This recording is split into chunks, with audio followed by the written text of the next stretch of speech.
Welcome to yet another episode on random problem solving.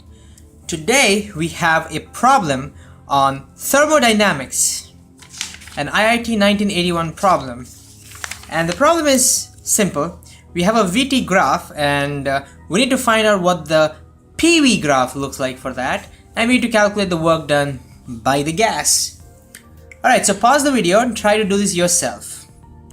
And if you're ready, let's solve it.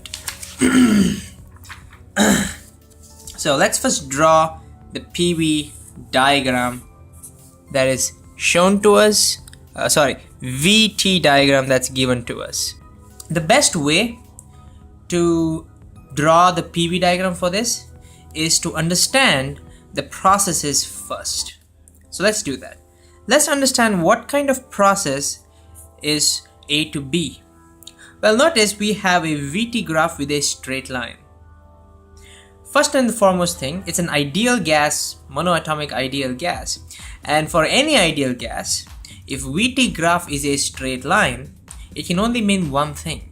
The pressure must remain a constant. Why? Well, notice that ideal gases obey this equation. PV equals nRT. And if volume is directly proportional to temperature, that is shown by this line, straight lines, notice that as the temperature tripled, volume also tripled. That can only happen if pressure is not changing. If pressure was increasing or decreasing, volume wouldn't be proportional to temperature. So this tells us that A to B is an isobaric process. B to C is easy to understand. It's a horizontal graph, volume remains a constant. So that is isochoric, so that was easy. And C to A is also easy, it's a vertical graph, so temperature remains a constant, so that's isothermal. Alright, almost half the work is done. So the next thing I like to do is write down the states. That means write down the values for pressure, volume and temperature. We already are given V and T, so let's say the pressure is P. So the state of the gas can be represented as P, V and T over here. So what's going to be the state at this point? Well, notice that the temperature has tripled and the volume has tripled, and this is isobaric as mentioned, so the pressure must remain the same, 3V and 3T. And finally, at point C, the volume must remain the same, but the temperature has become 1/3.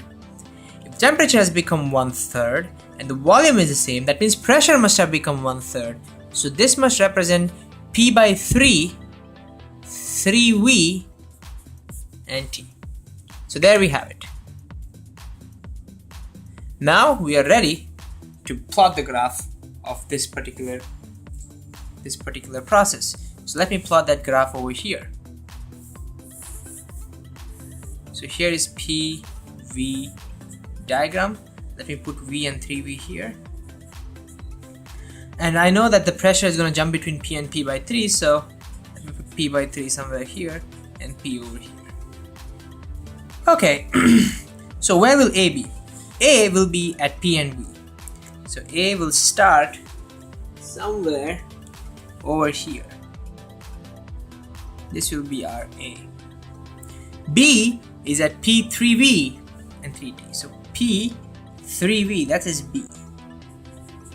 And C is going to be 1/3 P and 3V, that's going to be over here. Okay, now we just have to connect the dots. A to B is an isobaric process, that's the reason we had this, so that it becomes easier for us to now connect the dot. So since it's an isobaric process, I'm going to put a straight line. B to C is isochoric, another straight line. And C to A is isothermal, so I better put an isotherm over here. Isotherms are hyperbolic graphs. So C to A is going to be like so. Ta-da! We have our PV diagram. So the first part is done. The hard part is done. Now all we have to do is calculate the net work done by the gas. So notice during this A to B process, work done by the gas is this area.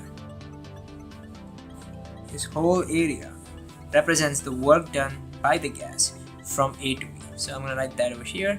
This is work done from A to B. During B to C, absolutely no work is being done because there is no change in volume. But from C to A, there's a negative work done because the gas is being compressed. And the work done during C to A is represented by this area. So this represents work done from C to A. And the total work done, the net work done, turns out to be the area under the graph.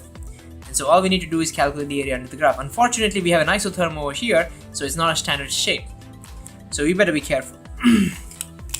Anyways, the work done is going to be work done from A to B plus work done from C to A, because B to C is just 0. Work done from A to B is very easy. That's the blue area. That's just the area of the rectangle. And that's going to be the length, that is the pressure, P, times the breadth, which is the volume change, which is 2V. So you get 2 PV. And the work done from C to A is isothermal conditions. Remember the formula for isothermal conditions. It's nRT log V2 by V1. So N is 1. Let me just write that down somewhere here. So the work done in isothermal, iso, is nRT log V2 by V1. So N is 1, R is R, and the temperature, which is over here, is maintained at some temperature. Temperature maintained from C to A is just T. I'm just going to call this as RT.